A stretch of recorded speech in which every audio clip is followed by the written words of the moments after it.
Alrighty. Hello, ladies. Thanks for coming to Woman's Places in the Struggle. And we do these once a month, and they're just really great talks with all amazing women all over New York and beyond. And definitely have a couple questions that we can dive into. But thought I'd Kristen, if you wanted to kind of say a few things, if you want to. If you don't, we can just dive into the questioning. I mean, I will just say I start this out every time, but for anyone who is tuning in for the first time, my name is Kristen Richardson Jordan, and I'm running for New York City Council, District 9, which is Central Harlem. I'm running on a platform of education for all, police accountability, reallocating funds from NYPD to housing and education. And my whole Harlem platform is in the acronym Harlem itself, and it has 7 different focus areas, and you can find out more about that at kristenforharlem.com. But other than that, let's just jump in. Yeah, sounds good. Um, well, with everything going on with, Biden and Harris, and I had a couple questions regarding that. And I think with Biden picking Harris, I thought about colorism. And I think, how do you think colorism had a hand in Biden picking Harris? Or do you think it was relevant at all?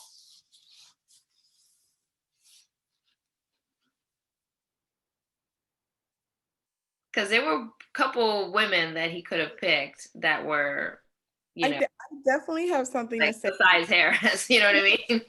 I do understand it, but I wanted to see if others wanted to chime in first. If not, I will speak. I felt like Kamala Harris is kind of like the comfortable black woman for a lot of white Americans and white politicians, Mhm. right? She had the straight hair, the light complexion, the white husband. Is this okay? You black, but you're not black, so you're okay type of attitude. And I remember a while back when someone asked the question, if Barack Obama was the same complexion of Denzel Washington, would he have won the 2008 election? Mm, that is a And a lot of the argument was no. Um, yeah. that's interesting. Yeah. Yeah, I think colorism definitely played a role. I think colorism plays a role, period. I think colorism plays a role even here in Harlem in some of my popularity. I think there is benefits in being lighter toned, that is just seen as somehow more less hostile to the status quo, because on that spectrum of, white and black, Mhm. and the strong level of anti-black racism that just plagues the whole nation, you're just a little bit closer to that like acceptable side. So I definitely think it played a role. I think it plays a role, period. um Aside from that, I think there's a sort of like part of the political agenda that also made her a good choice. And here's the truth. And now, we're post election, so those of us on the left can be unmuzzled a little bit, though I was saying this even before. The truth is that, Biden is not for, radical systemic change in the way that we really need it, and Harris is also not for radical systemic change in the way that we really need it. So Mhm. that Biden Harris ticket, while I will admit I voted the orange man out right along with everyone else, that ticket is not our ticket to Black liberation in Yeah. any sense. Yeah. So, and I wish, I was really hoping for Stacey Abrams or Mhm. Karen Bass. I think there were other choices that were also Black women, Yeah. uh, who had more of that Black liberation politics that I personally would have liked to see. Yeah. I mean, think that I think also, I don't know if it was necessarily colorism with him not picking Stacy. I think it was just the fact that she is more pro black, I guess you could say. then I Yeah. mean, it could be colorism. I have a feeling it's obviously part of that, but I think also politically, I think it's the latter, because I think she's definitely more I guess, yeah, definitely more liberal than Harris when it comes to that. Oh, yeah. And I think she would have outshined him. And I think that's, I mean, let's be clear, Kamala Yeah. outshines him too. Like, Yeah. but, but I True. think she would have really outshined him, and maybe that was part of it as well. Um, Yeah. Okay. Um, Another question was I thought this is gonna take a turn, but I thought it was a really interesting talk. I had a talk with this guy. His name is Giovanni, and he is what is he? Italian and Irish.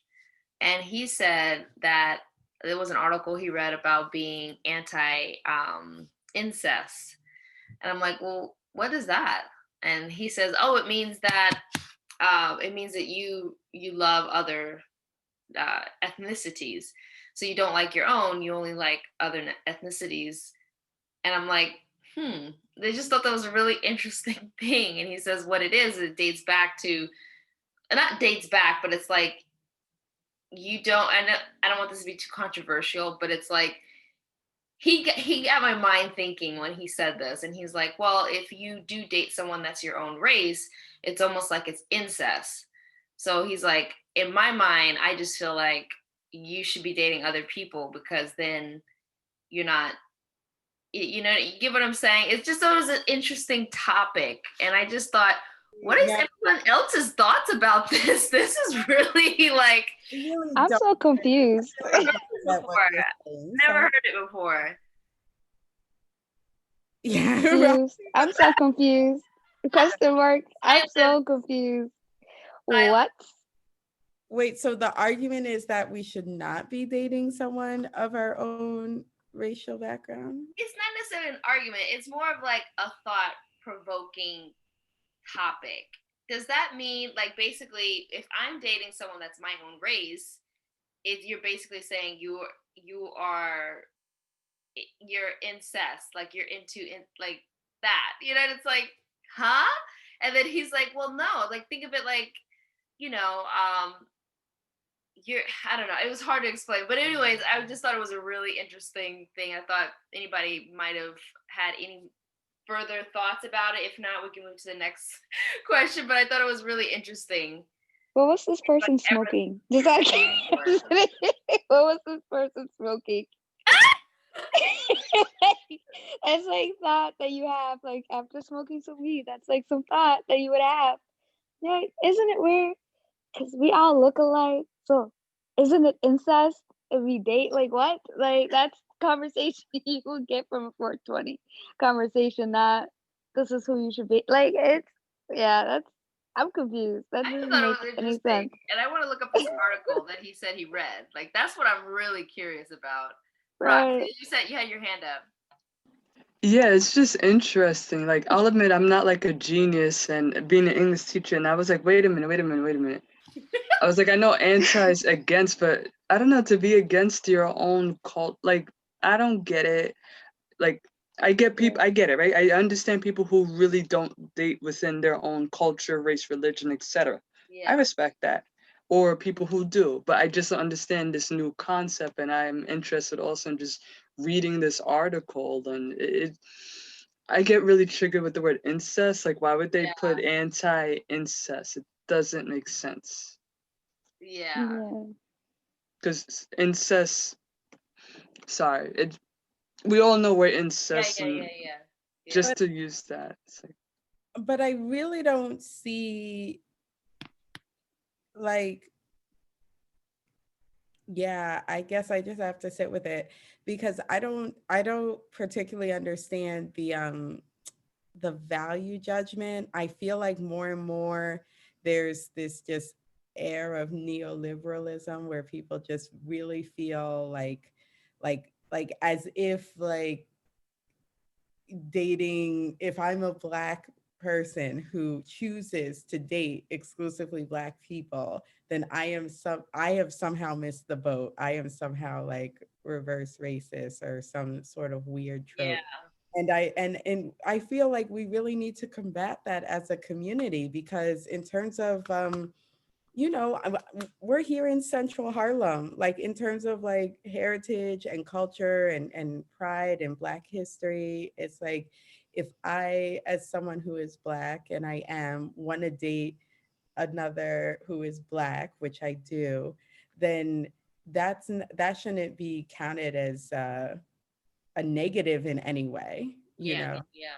And there's a whole bunch that it is not to knock those who are interracial or intercultural couples, but like there's a whole bunch of things that I can do with my Black partner that I cannot do or could not do with someone who is just not of that same background, at least not in the same ways.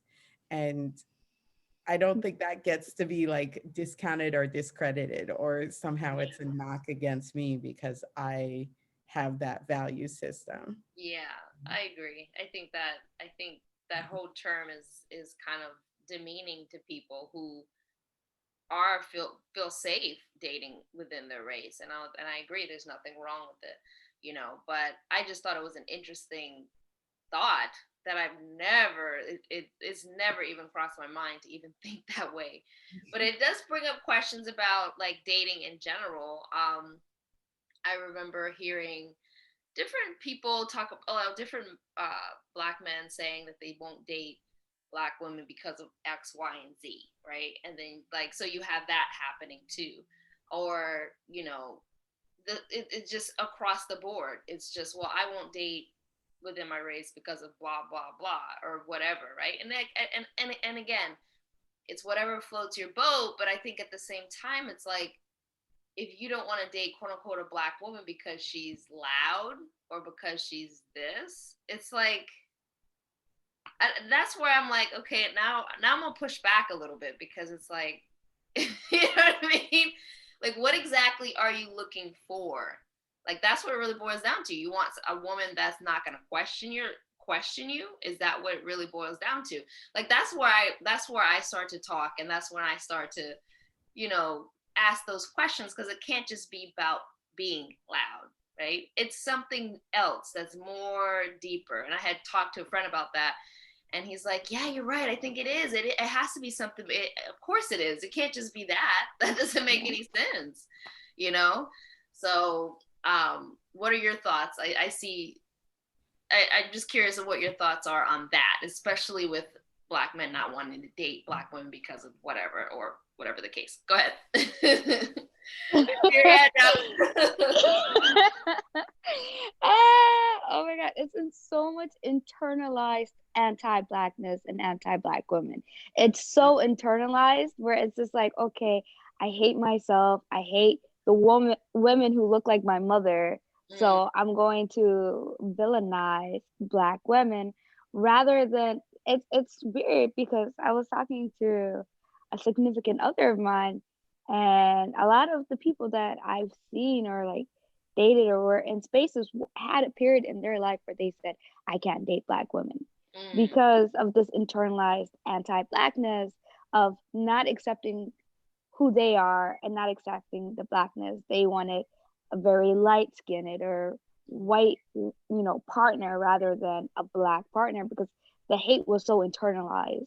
So it gets to a point where I'm like, did I ever have that stage? Do people around me ever have that stage of like the internalized hatred for yourself is so rooted that you're hating, you're really saying, no, I'm not going to date this person and that person because I hate myself and they look like me. So I'm just going to go for a white woman or a white partner just to have lighter skinned kids. So I can like cut that. It's so internalized. It's internalized racism that was brought on by colonizers. Absolutely. And it just keeps getting perpetuated in different ways. And it's like that with, a friend of mine, he's had said in the past, like, well, I don't date this race because of this. I'm going to say something. Like, I don't know why they even say anything. They know I'm going to say something back. Like, why? I'm just going to ask why. I'm just going to dig. But I found it interesting that, well, I don't date this race because, and I get the culture thing. I get it. Like, I can't get into the culture. I get it. Like, I can't even knock you for it, right? But if you're gonna say something minuscule or something that's like about hair or about this, like, I'm coming for you. To me, it's just ridiculous. But anybody else have anything else to add to that? No? Okay. So yeah, we'll just keep it moving. So what's everybody's thoughts about the Republican play and saying that Trump didn't lose? I'm just wondering what the play is there. Like, what it keeps coming up in the news. He's still doing the lawsuits. It's like, is this a thing? Like, can this actually mess up? Like, can Biden, I'm getting nervous. Like, every time I see in the news, I'm like, wait a minute, no, like, that can't happen. But I'm like, whoa, like, what's the whole play here? To just cause chaos? Like, I just don't understand, you know? What's everybody's thoughts on that? Like, I don't know if it's like a particular play to actually get the goal rolling where he can stay in office. Like, I don't know how this all works, so I'm just curious. Go ahead, Roxy. I see your hand up. Yeah, don't get me started because I'm like this every single time. Like me, my family, sorry, not my kids, but the kids that I teach, they even said, they were like, Miss, I know I'm not president, but like, and I told them, I said, don't worry, but internally I'm worried because it's like he has ironically, he has so much power, he's rich, da da da da, and he's like the only, if I'm not mistaken, the only president I've seen throughout my lifetime do all this. And it's like, dude, you're done. Yeah. Goodbye. You haul yourself. Go. Yeah. Like and it just worries me because people like, don't worry, he's not gonna take it that far. But you're right, Yeah. and it's not. Wow, it's next month. I don't know. Oh, right. Fast approaching. Yeah. And it does. It makes me nervous. 'Cause it's like, that's what I mean. Like, what's the play here? Like, what's happening? So I mean, we want to say everything will be great when Biden becomes president, but honestly, like, there's just so much that still needs to be ironed out. Like, that's not, like I said in another podcast, we're not done. We are not done. Like, just because he's president doesn't mean it's time to sit back and relax. Like, no. Go ahead. I see. Yeah, definitely not done. I think the play is, in typical Trump fashion, a self-serving one. And I think it's, how he sort of drags everything out. And then later on will claim the election is stolen. That's what he's gonna do, for the rest of time. And I think the smartest thing that anyone on the Republican side could do at this point is distance themselves. But Mhm. since they're not, hopefully they just go down with that sinking ship, like that whole party, and that would be Yeah. okay. Um, but I don't think we should worry about like if there's some hidden Yeah. That's what I'm wondering. like the only thing that even could have possibly come up that I could see was something with Supreme Court. And there was a few days back, if you saw that letter, the Supreme Mhm. Court was like, you just denied like all the cases, like just Yeah. I did see that. so yeah, so I think we're good on that front. I think the thing we should worry about, and the part that bothers me, is the people, that like people believe this mess, Yeah.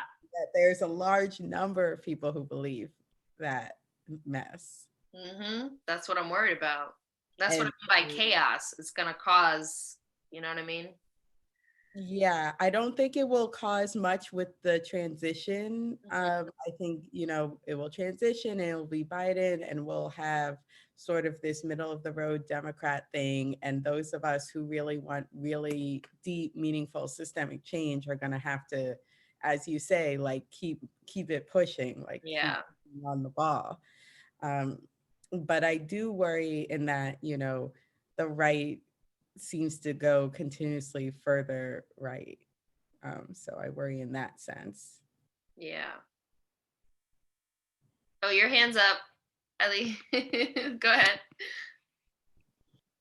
First of all, I want to say congratulations to Biden on his third win for Georgia. He won Georgia 3 times now, so that's pretty sad.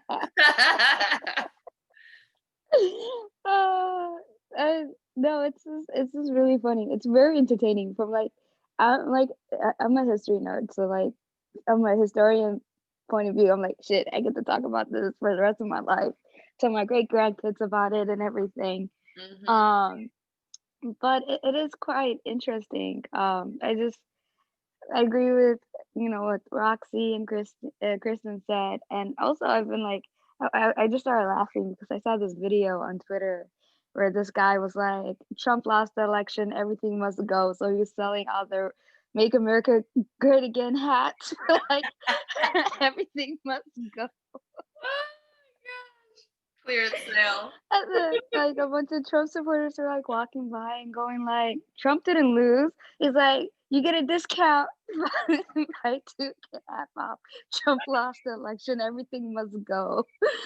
So that was quite funny. But yeah, I definitely agree. We got to keep it moving. We got to still hold. I feel like, personally speaking, from my perspective, I have seen a lot of the movements start becoming more passive, Mhm. and I really want a more aggressive, tone. We gotta stay aggressive. We gotta keep the message going because it's gonna die off, and we Absolutely. can't let it die off because we have Biden and Kamala in office. Kamala has a very amazing resume when it comes to prosecuting black men, Yeah.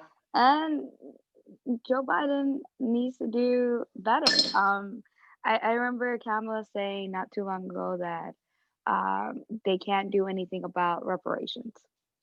Reparations is not a conversation to talk that or a topic that Congress or the president's office is going to take on, which I think is really funny because again, black women literally carried this election, and yet no one wants to talk about reparations in this country, especially under Biden's administration. So it's time to hold them accountable.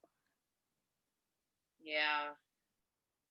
I was reading the article. Oh, anyway, sorry. I know we have to cut it short because of the yeah. So, but yeah, thank you for this talk, and it just brings more questions for next month. So, definitely, thank you, ladies.